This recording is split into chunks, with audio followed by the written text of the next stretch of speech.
You know, I'd like my Minister of Agriculture, who is white, who comes from an opposition party to mine, who's joined my government at my invitation to address this very issue, including the question that you've just raised. John? Thank you very much, Mr. President. Yeah. And Mr. President, thank you for welcoming us to the White House. I would say we have a rural safety problem in South Africa. I don't think anyone wants to candy coat that. And it requires a lot of effort to get on top of it. It's going to require more policing resources. It's going to require a different strategy to be able to deal with it. It's quite embarrassing to say that, you know, if we look at the amount of murders per 100,000, I mean, the South African number is 45 per 100,000, and in the US it's 5.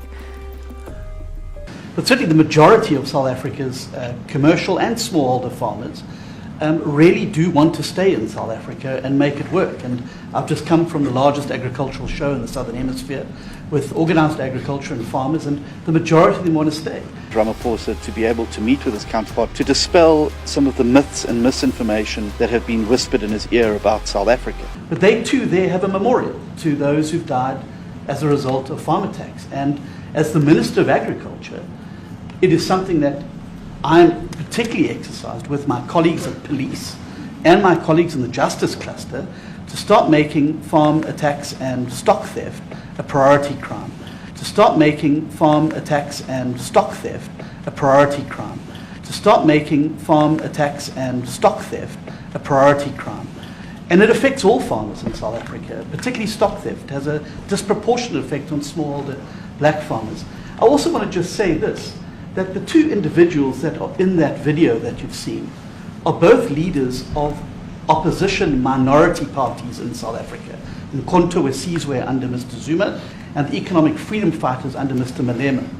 Now the reason that my party, the Democratic Alliance, which has been an opposition party for over 30 years, chose to join hands with Mr. Ramaphosa's party was precisely to keep those people out of power.